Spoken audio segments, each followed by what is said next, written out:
പുലയൻ കേളപ്പനും പേര് കൂടി. പല ആൾക്കാരും ആ സമയത്ത് അദ്ദേഹത്തിനെ വിളിച്ചിരുന്നത് പുലയൻ കേളപ്പൻ എന്നാണ്. അപ്പൊ അദ്ദേഹം എത്ര താതാത്മ്യപ്പെട്ടിരുന്നു ആ സമൂഹത്തോട്. അതായത് സമൂഹത്തിന്റെ ഏറ്റവും ഉയർന്ന ഒരു ജാതിയിൽ ജനിച്ചിട്ട് ആ കാലഘട്ടത്തിൽ അത്രയും താതാത്മ്യപ്പെട്ട ഒരു വ്യക്തിയായിട്ട് മാറിയിരുന്നു. അതുകൊണ്ട് സമൂഹത്തിലുള്ള ആൾക്കാർ അദ്ദേഹത്തിനെ വിളിച്ചിരുന്നത് പുലയൻ കേളപ്പനായിരുന്നു എന്ന് പറയുമ്പോൾ ആ പേരിൽ തന്നെ ബാക്കിയെല്ലാം ഉണ്ട് എന്ന് നമുക്ക് ബോധ്യപ്പെടും. അങ്ങനെ ഈ കാര്യങ്ങളാണ് ആ സമയത്ത് വൈക്കം സത്യാഗ്രഹവുമായിട്ട് ബന്ധപ്പെട്ട് ഇതുമായിട്ട് ബന്ധപ്പെട്ട കാര്യങ്ങളൊക്കെ അവിടെ വിശദീകരിക്കുന്നു. നമ്മൾ മനസ്സിലാക്കേണ്ടത് അറിയപ്പെടുന്ന ഇത്തരം സമരങ്ങളിൽ മാത്രമായിരുന്നില്ല അദ്ദേഹത്തിൻ്റെ ഈ സാമൂഹ്യ ഉദ്ധാരണത്തിന് വേണ്ടിയുള്ള ഹരിജവനോദ്ധാരണത്തിന് വേണ്ടിയിട്ടുള്ള പ്രവർത്തനം എന്ന് പറയുന്നത്. ഇതിനിടയിൽ തന്നെ 1925 മാർച്ച് മാസത്തിൽ വൈക്കം സത്യാഗ്രഹമായിട്ട് ബന്ധപ്പെട്ട കാര്യങ്ങളിൽ ഏർപ്പെട്ടുകൊണ്ടിരിക്കെ തന്നെ കണ്ണൂരിലെ കല്യാശ്ശേരിയിൽ 3 കുട്ടികളെ സ്കൂളിലേക്ക്, പുലയ വിഭാഗത്തിൽപ്പെട്ട കുട്ടികളെ സ്കൂളിലേക്ക് പോകുന്നതിൽ നിന്ന് ഈഴവ വിഭാഗത്തിലുള്ള അവിടെ തീയ വിഭാഗത്തിൽപ്പെട്ട ആൾക്കാർ തടഞ്ഞു. അപ്പോൾ ഇവിടെയുള്ളതല്ല അവിടെ മറ്റൊരു സമീപനം.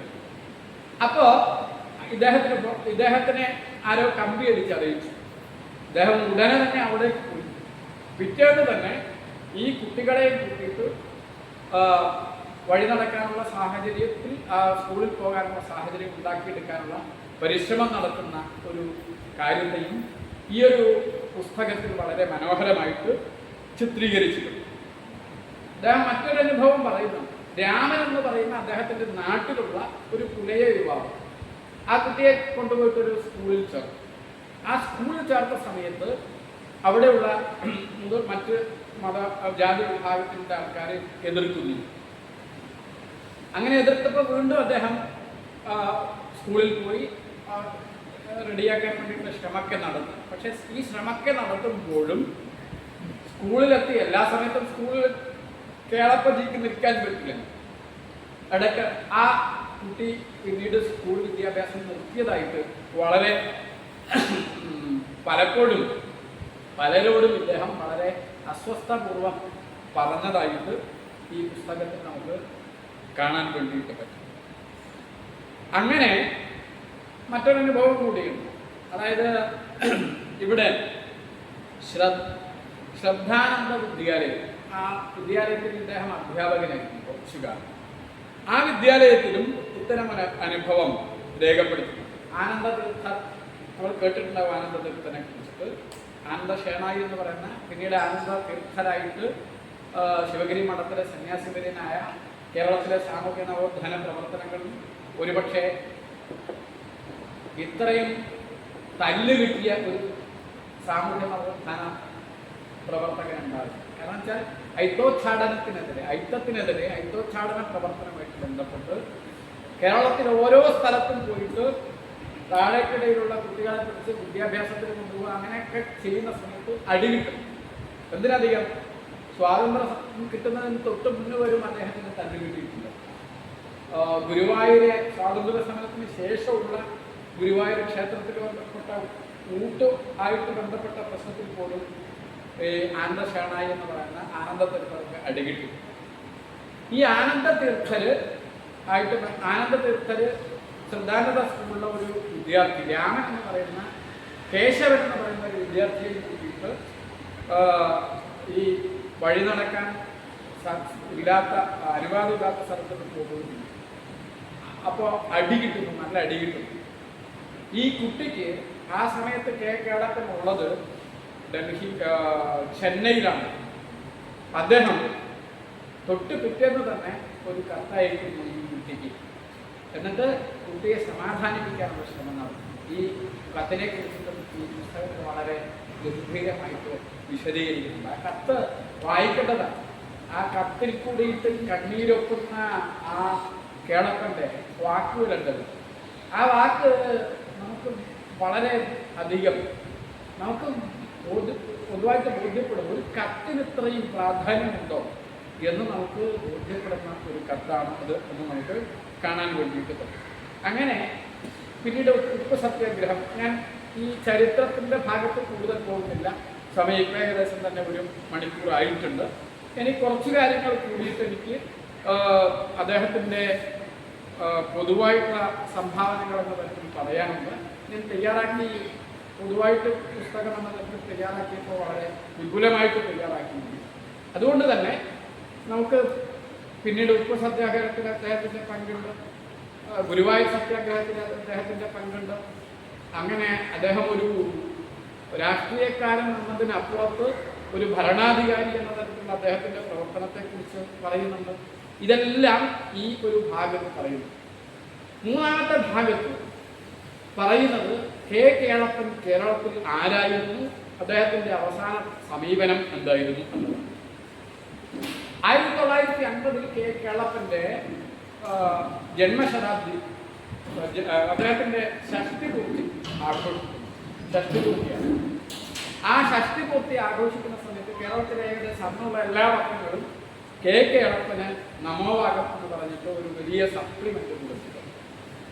ആ സമയത്ത് ഒരു കമ്മിറ്റിയൊക്കെ ഉണ്ടാക്കി.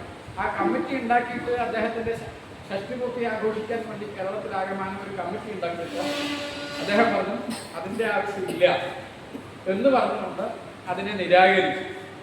എങ്കിലും അദ്ദേഹം മാതൃഭൂമിയിൽ ഈ ഷഷ്ടിപൂർത്തി ആഘോഷമായിട്ട് ബന്ധപ്പെട്ടിട്ടൊന്ന് സന്ദർശിക്കുന്നു. ആ സന്ദർശിച്ച സമയത്ത് അദ്ദേഹത്തോട് ചോദിച്ചു എന്താ മാതൃഭൂമിയായിട്ട് അങ്ങനെ. അപ്പോൾ പറയുന്നത് മാതൃഭൂമി ആദ്യം മുതൽക്കേ എനിക്ക് പ്രിയമാണ്, സ്വന്തമാണ്. അതിനാൽ ഞാൻ അതിൽ പ്രവർത്തിച്ചാലും പ്രവർത്തിച്ചില്ലെങ്കിലും മാതൃഭൂമി എപ്പോഴും സ്വന്തമായിരിക്കും. മാതൃഭൂമിയുമായുള്ള ബന്ധം എനിക്ക് ഒരിക്കലും ഛേദിക്കപ്പെടാൻ പറ്റുന്നതല്ല. അങ്ങനെ അവിടെ മാതൃഭൂമിയിൽ ആ തൊട്ട് പിറ്റേ ദിവസം ഒരു അദ്ദേഹത്തിൻ്റെ ഷഷ്ടിപൂർത്തിയായിട്ട് ബന്ധപ്പെട്ട ഒരു സപ്ലിമെൻ്റ് വന്നു. ആ സപ്ലിമെൻറ്റിൽ പറയുന്നത് ഇക്കാര്യത്തിൽ ഇതാണ്: കേരളം പുളകിതഗാത്രമായി ഭവിക്കും. പ്രിയ നേതാവെ, ഭവൽ ഷഷ്ടിപൂർത്തി ആഘോഷിക്കുന്നതിൽ എന്നതാണ് അതിൻ്റെ തുടക്കം. കേരളം പുളകിതഗാത്രമായി ഭവിക്കും. പ്രിയ നേതാവെ, ഭവൽ ഷഷ്ടിപൂർത്തി ആഘോഷിക്കുന്നത് എന്നാണ് മാതൃഭൂമിയുടെ സപ്ലിമെന്റിൽ അതിൻ്റെ തുടക്കം എന്ന് പറയുന്നത്. കേളപ്പൻ എന്ന് പറയുന്നത് ആ സമയത്തേക്ക് അദ്ദേഹം അതിന് മുന്നേ 1942 സമയത്തേക്ക് ഇതിൻ്റെ മധ്യമൊക്കെ ഉണ്ട്, ഞാൻ പറയാൻ വിട്ടുപോയതാണ്. 1942 സമയത്ത് അദ്ദേഹം KPCCയുടെ സെക്രട്ടറി ആകുന്നുണ്ട്. ഉപ്പ് സത്യാഗ്രഹത്തിന് പോകുന്ന കാര്യങ്ങളുണ്ട്. ഉപ്പ് സത്യാഗ്രഹത്തിന് പോകുന്ന കാര്യങ്ങളൊക്കെ ചർച്ച ചെയ്യേണ്ടത് തന്നെയാണ്, നമ്മൾ മനസ്സിലാക്കേണ്ടതാണ്. ഉപ്പ് സത്യാഗ്രഹം നമ്മൾ വിചാരിക്കും കേരളത്തിൽ ഉപ്പ് സത്യാഗ്രഹം നടന്നത് പയ്യന്നൂരാണ്, കോഴിക്കോട് ഭാഗത്താണ്, മലബാർ ഭാഗത്ത് മാത്രമേ ഉണ്ടായിരുന്നുള്ളൂ. ആ ഉപ്പ് സത്യാഗ്രഹമായിട്ട് ബന്ധപ്പെട്ട് ഗാന്ധി കാര്യങ്ങൾ ചെയ്യുന്ന സമയത്ത് കേരളത്തിൽ ഉപ്പ് സത്യാഗ്രഹമായിട്ട് ബന്ധപ്പെട്ട കാര്യങ്ങൾ പൂർണ്ണമായിട്ട് ചെയ്തിരുന്നത് കേളപ്പനാണ്. കോൺഗ്രസ് മുഴുവൻ ഉണ്ടായിരുന്നുവെങ്കിലും അന്നത്തെ കോൺഗ്രസിൻ്റെ പ്രസിഡന്റ് K. മാധവൻ നായരാണ്. അദ്ദേഹവും പ്രമുഖ നേതാക്കന്മാരൊക്കെ ഇത് ഞങ്ങൾക്ക് പറ്റില്ല എന്ന് പറഞ്ഞ് ഒഴിവാക്കിയ സമയത്ത് ഇതെന്തായാലും നടത്തും എന്ന തരത്തിൽ സ്റ്റാൻഡ് എടുത്തിട്ടുണ്ട്. 30 ആൾക്കാരെങ്കിലും സത്യാഗ്രഹത്തിൽ കൊണ്ടുപോകും എന്ന തരത്തിലാണ് തുടങ്ങുന്നത്. എന്നാൽ കോഴിക്കോട് നിന്ന് സത്യാഗ്രഹ യാത്ര നടക്കുന്നു. അങ്ങനെ പോയി അത് പയ്യന്നൂരിൽ കടത്തിരുത്തെത്തുന്ന സമയത്തേക്ക് 106 പേരുണ്ടായിരുന്നു. അതായത് ആൾക്കാരുണ്ടാവില്ല എന്ന് പറഞ്ഞ് ഒഴിവാക്കാൻ വേണ്ടിയിട്ട് ബാക്കി എല്ലാവരും പറഞ്ഞ് രാജിവെച്ച് പോയ കോൺഗ്രസിൻ്റെ നേതൃത്വത്തിലുള്ള ആൾക്കാരെ രാജിവെച്ചു പോയി. ആ സമയത്താണ് ഇദ്ദേഹം ധൈര്യപൂർവ്വം ഏറ്റെടുക്കുന്നു, യാത്ര ചെയ്യുന്നു. 106 പേര് ആ ഒരു സത്യാഗ്രഹമായിട്ട് ഒത്തുകൊടുക്കലും സമരവുമായിട്ട് ബന്ധപ്പെട്ടിട്ട് ഉണ്ടായിരുന്നു. അവിടെ വളരെ ഗംഭീരമാണ്. ആ സമയത്ത് ഗാന്ധിയുടെ കമ്പി അദ്ദേഹത്തിന് കിട്ടുന്നുണ്ട്. ഇതെല്ലാം ഇതിൽ വളരെ കൃത്യമായിട്ട് പറയുന്നു. പക്ഷെ അങ്ങനെയൊക്കെയാണ് എഴുതുന്നത്. അവസാനമാകുമ്പോൾ സമയത്തേക്ക് സ്വാഭാവികമായിട്ട് നവോത്ഥാന നായകന്മാരും അവരൊക്കെ അവരുടേതായ ഒരു സങ്കല്പത്തിൽ മൂല്യവത്തായ ഒരു സംസ്കൃതിയുടെ നിർമ്മാണത്തിന് വേണ്ടിയുള്ള ആഗ്രഹങ്ങളുമൊക്കെ അവരുടെ മുമ്പിലുണ്ടാവും. ആ 100% അത്തരം ആഗ്രഹമുള്ള ആൾക്കാർ അതിന് അനുസരിച്ചുള്ള സമൂഹം പോകുന്നുണ്ടെങ്കിൽ അവരവിടെ നിൽക്കില്ല. അങ്ങനെ നമുക്ക് കേക്കാളത്തിൻ്റെ കാര്യത്തിലും അങ്ങനെ നമുക്ക് കാണാൻ വേണ്ടി പറ്റുന്ന നിരവധി അനുഭവങ്ങളുണ്ട്. അപ്പം അദ്ദേഹം 1952 കൂടിയിട്ട് അദ്ദേഹത്തിന് KPCC പ്രസിഡന്റ് സ്ഥാനം രാജിവെച്ചു. കാരണം എന്താണെന്ന് വെച്ചാൽ സ്വാതന്ത്ര്യ സമരം കഴിഞ്ഞ് സ്വാതന്ത്ര്യം നേടി ഭാരതം സ്വാതന്ത്ര്യം നേടിക്കഴിഞ്ഞപ്പോൾ അധികാരം കോൺഗ്രസിന്റെ കയ്യിലാണ്. അങ്ങനെയുള്ള അന്നത്തെ മറ്റ് നേതാക്കന്മാരൊക്കെ ഈ ഗാന്ധിയൻ ആദർശത്തിൽ നിന്ന് വഴുതി മാറിയിട്ട് മറ്റൊരു സമീപനത്തിൽ കൂടി സഞ്ചരിക്കാൻ കഴിയും. ഇദ്ദേഹം പ്രസിഡന്റാണ് KPCC. ഇദ്ദേഹം ഇതിനെതിരെ പറഞ്ഞുകൊണ്ടില്ല, എതിരെ പറയുന്നു കത്ത്. പക്ഷേ ഇതിനെ മാനിക്കാൻ ആളില്ലാത്ത സമയത്ത് അദ്ദേഹം അതിൽ നിന്ന് രാജിവെക്കുന്ന ഒരവസ്ഥ ഉണ്ടാവുന്നു. കോൺഗ്രസിന്റെ നേതൃത്വത്തിൽ നിന്ന് രാജിവെക്കും.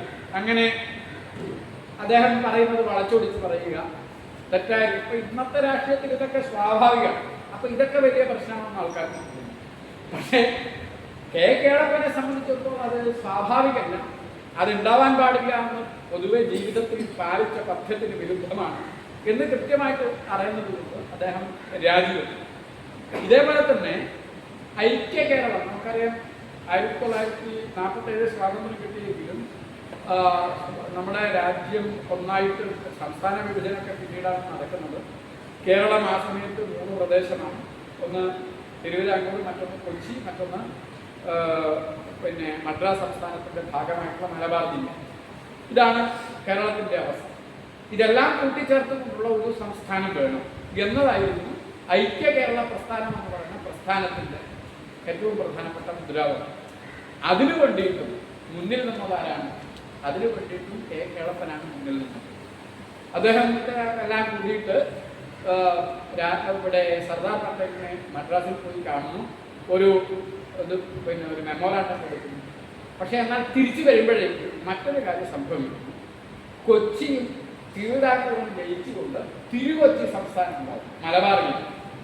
അപ്പൊ അദ്ദേഹത്തിന് സംശയമായി, മലബാറില്ലാത്ത തിരുകൊച്ചി സംസ്ഥാനമായിട്ട് മാറും എന്ന് കണ്ടപ്പോൾ ഈ നേരത്തെ പറഞ്ഞ കാര്യമുണ്ടല്ലോ, മൊത്തമുള്ള കേരളം എന്ന് പറയുന്ന ലക്ഷ്യത്തിലെത്തില്ല. അതിൽ പല ആൾക്കാരും പാലം വലിച്ചു കൊണ്ട് വിചാരിച്ചിട്ട് അദ്ദേഹം ആ സ്ഥാനം രാജിവെച്ചു. അങ്ങനെ അത് വിട്ടെറിഞ്ഞിട്ട് അദ്ദേഹം പോകുന്ന ഒരവസ്ഥ നമുക്ക് കാണാൻ കഴിയും. അങ്ങനെ 1953 കോൺഗ്രസോട് അദ്ദേഹം വിട പറയുന്നു. അങ്ങനെ അദ്ദേഹം മറ്റൊരു പാർട്ടി രൂപീകരിക്കുന്നു, അഖിലേന്ത്യാ തലത്തിൽ ഉള്ള ഒരു പാർട്ടി രൂപീകരിക്കുന്നു. പാർട്ടി പൊതുവായിട്ടുണ്ടാകുന്നു ഹിന്ദുവായുടെ നേതൃത്വത്തിൽ.